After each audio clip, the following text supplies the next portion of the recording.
Hello, good morning guys. Ohayo gozaimasu minasang. Welcome to my mini vlog. So, papunta po kami ngayon sa Nagoya, new opening ng supermarket.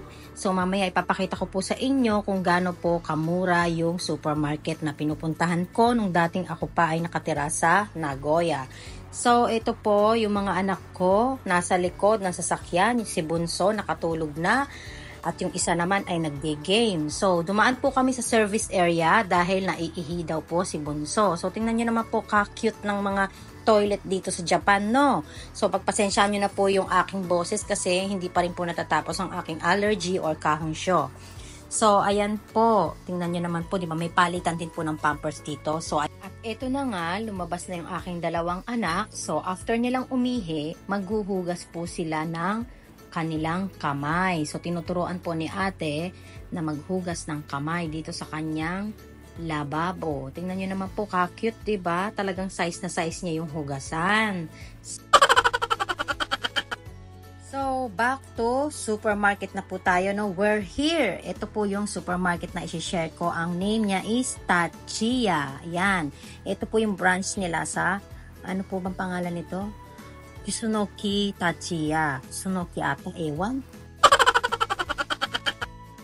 So anyway guys, hindi lang po dito yung branch nila. Meron din po sila sa Nagakute at Minatoku Tachiya. So nung nasa Nagoya pa po ako, madalas po kami every week namimili doon sa Nagakute. Kasi po, talagang naghanap po ako ng murang bilihin na supermarket. Dahil sa panahon po ngayon, mataas po ang cost of living ng Japan at mataas din po ang lahat ng bilihin. Kaya kailangan po talaga natin guys magtipid, no? So, dito po, nagagastos ko po dito sa 1 week is ichimang goseng yen or ichimang rokseng yen. So, kasama na po dun ang bigas, prutas ng mga bata, at kung ano-ano pa, manok, baboy, isda, etc. Lahat po sinasama ko na po doon. So, pag namimili po ako, lagi po ako nagkikwenta, no? Para po talagang masakto ko po kung ano po yung mga nabibili ko palagi every week. And, ito po, tingnan nyo po, bumili rin po ako nito kasi Shirasu or Chirimen.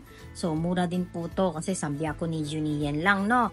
Maganda po kasi sa buto ng mga bata. So, bumili rin po ako ng Mentaiko kasi paborito po ng aking asawa. So, talagang mura po dito ang mga pilihin, mga sashimi, kung ano-ano pa, mga squid or ika, mga ganon. So, open sale po sila. Opening po kasi nila ngayon. Kaya, pumunta po kami. Dinayo po talaga namin kahit 2 hours and a half mahigit ang biyahe, no?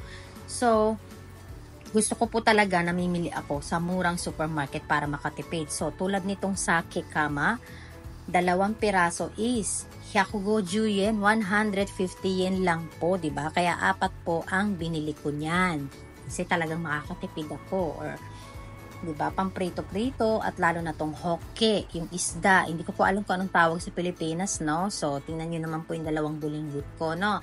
Naaasahan ko na po na isama dito sa supermarket. At ito naman po yung binibili ko na miso shiru, na ito po yung ginagamit kong dashi na sa pag gumagawa po ako ng soup, no?